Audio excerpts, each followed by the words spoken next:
Welcome back to Fleshing It Out Career Edition. I am here with Gretchen Kelsey. Gretchen, thank you so much for joining us. Yes, thank you for having me. Gretchen is a recruiter. And so I would love, Gretchen, for you guys to talk about, what a recruiter is. So kind of, what that field is and how you got into it. Yes. So I'm like in the field of recruiting. I'm actually specifically technically not a recruiter, but I'm in the field of recruiting. And the way I got into the job is probably the way that many people will end up getting into jobs. So it's not like a textbook. You go to college, you apply to said job, and you get a job. So what happened was I was, for lack of a better word, ended one job completely. And I was trying to start my own business and I needed something flexible. So I sent my resume on to my friend who worked at this company. And recruiting is one of those jobs where you have to have good people skills, and you have to be, you can learn a lot. You don't have to have a degree in human resources to get into it. You can learn. And so I was hired more into a sourcing event role, which kept going into the recruiting role. And so basically though, I had made friends with this person, and then I gave her my resume, and then she didn't have control over hiring me, but she said, sure, I'll pass your resume along. So I think, I just want to say, the path isn't always clear to how you get the job. It may just be that you are passing your resume along, maybe to friends, maybe to acquaintances, and they may have the right connection at the right time and the right need at the right time that you fit and that you're qualified for. That's great insight. And what does can you explain what is recruiting, because Yes. that could mean so many different things. And so kind of in your field and maybe then a general kind of what is that career field? Okay, so recruiting is, so in my field, it's technical recruiting. And technical recruiting is where you recruit software engineers or, system engineers, whatever, anybody in the technical field. And these people are high demand people, as in there's a huge number of jobs that need to be filled and a small pool of qualified people that can fit those job descriptions. So recruiters came to be because it's very competitive. These people do not apply to jobs. They are sought out for these jobs. And then especially in the technical field that I recruit in, security clearances are required. So if you have to meet the qualifications, you have to have the correct clearance, and basically you are a diamond in the rough, every single person that we are recruiting for. So what you do is you search kind of resume databases. For example, I'm sure everyone's heard of Indeed, LinkedIn, ZipRecruiter. There's two sections to it. You as the user putting your resume up looking for jobs, and then the recruiter section who's combing through those resumes, and they're going to say, this person fits their job requirements and needs. I'm going to reach out to them and see if they're still looking. So that's generally what a recruiter is. All recruiters in any field are basically searching for the correct candidate, as well as say you go to the company website and you apply, then you're in the internal database of the company, and recruiters are the people who look and say, yes, this person's qualifications line up with the requirements of the job. And it's very important you're not just this person looks good. You have to be okay, this all looks good, this lines up. And it's not always a 100% fit, because obviously, a good attitude and, a 80% fit is typically what you'll get, or something like that.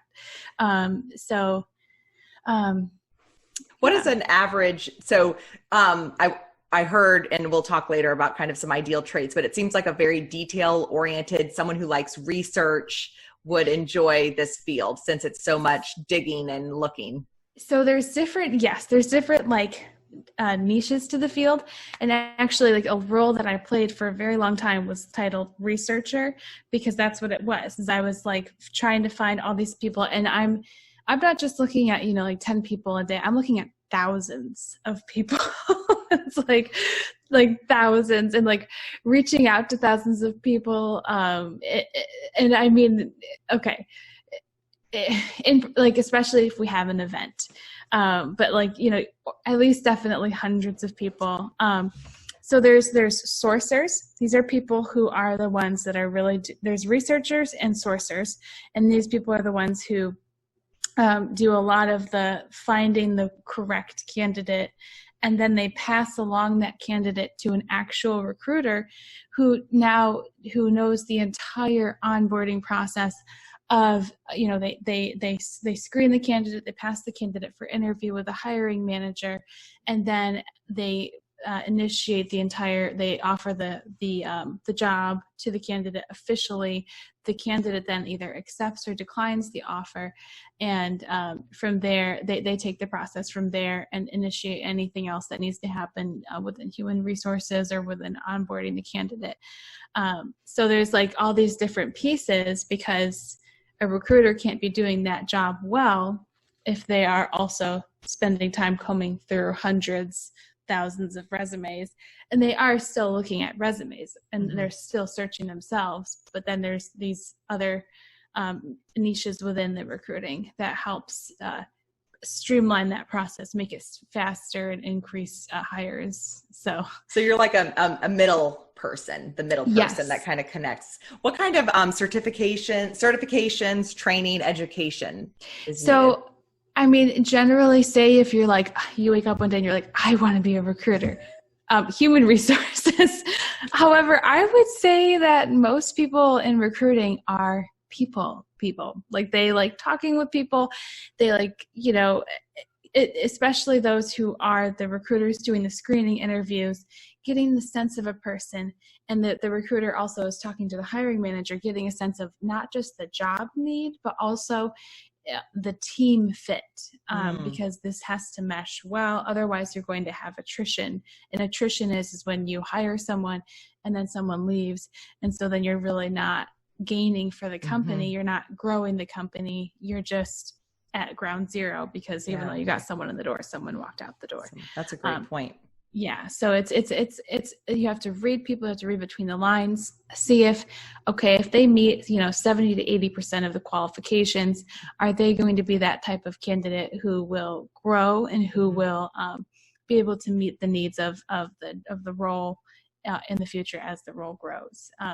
I love what you said about being able to read people. So if you're, I think sometimes we think of people as like the energetic, and, we've talked with other careers where it's like, you have to pour into people and things like that. This people person, what I hear you saying is like people who really can read people and sense people and whatnot. Yes. So. And sense maybe what they're not saying or what they are saying, if they left a job, if whatever, like, it's almost like an investigator. Yes. You're like a people finder. And then you're trying, I don't know, you're trying to find like the exact right candidate from every step of the process. Everyone is trying to do the best they can. Yeah. And it can get complicated, but it also can be, quick and easy depending on the job role. So anyway, qualifications probably just be at least a bachelor's degree.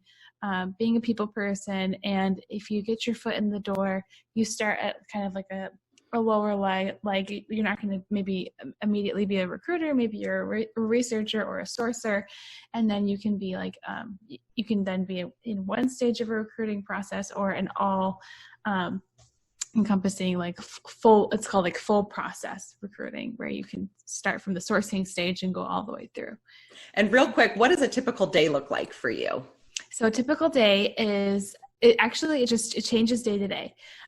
So and I've even changed my role since I'm now in more so recruitment marketing, which is a better fit for me.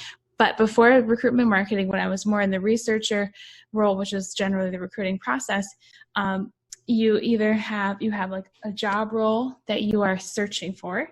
You have possibly, a script that you're sending out to a bunch of people that you want to initiate conversation. You don't want this to be long. You just want to initiate interest, and then you can tell them about everything.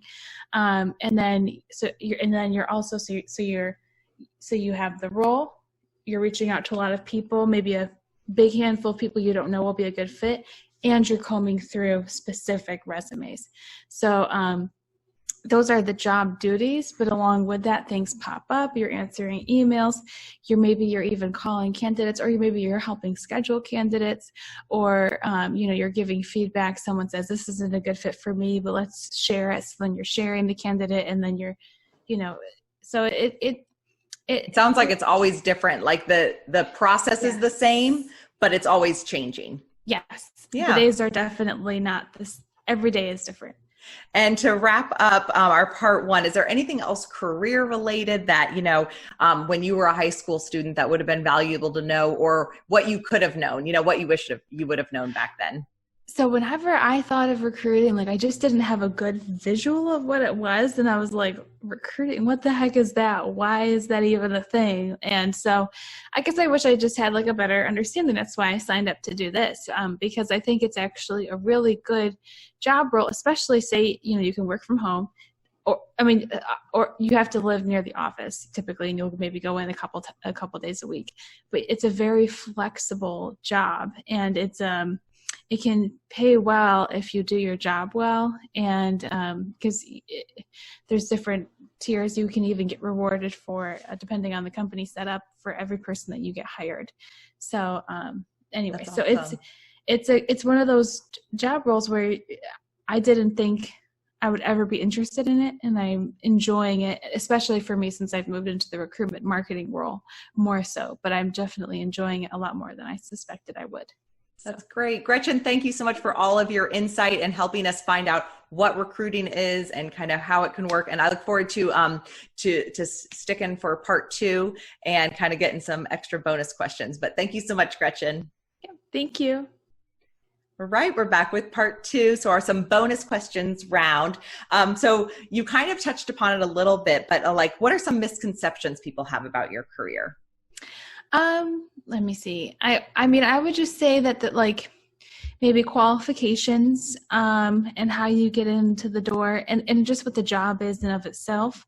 Again, it was just hard to understand and picture what the job was, before I got into it. And then because it's you're a people finder, you're and you are kind of a researcher. You kind of have to be a nerd for the scope of work that you're recruiting for, a nerd for that tedious kind of searching and lining up. But then, when you're talking to the people, that's one of my favorite parts. And you're just trying to read them and get a sense of if they will be a good fit. So I guess the misconception for me would just be what the actual job is from what it sounds like. But I'm not very good at putting that into words. So, I would say it sounds like it's something that you just have to try. And that's something that, whether it's in the field of recruiting or anything you do, it's it's not always what we think it's going to be. Yes. And that sometimes, just like you mentioned before, in part one, about how you moved over to the the recruiting marketing side, where sometimes you get into a field, it doesn't, and if it's not the right fit, it doesn't mean that the whole job isn't the right fit. You just need to find pivot. A better, pivot. Exactly. Yeah. What would you say is the greatest, kind of most rewarding parts of your job? I guess when you do find the right candidate at the right job, that's very rewarding. And then for me, now that I have grown into the recruitment marketing role, which, you can grow into any role if you continue to raise your hand and you continue to step up when when other people are stepping down, maybe they're leaving a role and there's things are changing in an organization. You can grow as much as you are determined to. And as much as opportunity arises, you have to seize that opportunity in the moment that you see that happening. And so in the recruitment marketing, my favorite part is just coming up with new ideas and coming up with other things and seeing these things implemented and seeing the outcome of these things. And it's a lot of actually measuring data and seeing, okay, did this yield anything? Did this, what came of this, and then, okay, scrap that. That's not going to work because nothing came of it. Or this is, getting a lot of traffic and a lot of people starting to just apply more for this particular role. How did we word this job? What did we do differently? Where did we post this job? How did we, how many advertising dollars did we give to it? Stuff like that. That's great. So like I think we said earlier, like detail oriented, liking research, liking, Yes. Connection. So to wrap it up, is there certain gifts, talents, interests that make recruiting a good fit for someone, where someone could fit well with that? Yes. Obviously reading people. I would say a lot of recruiters are, they're maybe, so I'm being on like the marketing analysis side, mathematically minded. And then, but on the people searching side, you don't have to be mathematically minded, just people minded and making smart choices, not just any choice. And I'm sorry if you can hear my baby in the background. My husband's. That's okay. That is one of the perks of your job. And so for the young people watching, if you, not just because we're in a pandemic, but even before that, you work from home. So. Yes, exactly. I can work and I can even, keep him home and work part-time and then return full-time. I have some flex. Great. Oh shoot, what was I? So with the certain types, so you said with, if you're on the technical side, more math-minded, and then when you're on the people side, kind of some gifts and talents that you have for people. Yes. So on the people side, I would just say, you have to be able just to make discerning choices. And not just any choice. Not, here's a resume and I think it's kind of a good fit. You have to be able to discern, if you're going to succeed in this role. And sometimes it's making some hard choices, or saying after you talk to a candidate and it's not a good fit, kind of saying, okay, this may not be what you're looking for. This is not a good fit. And that's hard. So I guess having that ability, and growing into it too. Exactly. It's something that don't have. So Gretchen, thank you so much. I appreciate you sharing all of your insight into recruiting. And it sounds like, I was surprised to learn that there's so much to that. You kind of just think about it as being someone who offers people a job, so. Yes, there's a lot to it that I was very surprised as I got into the industry. So. Awesome. Thank you so much, Gretchen. We appreciate you. Thank you. Bye-bye. Bye.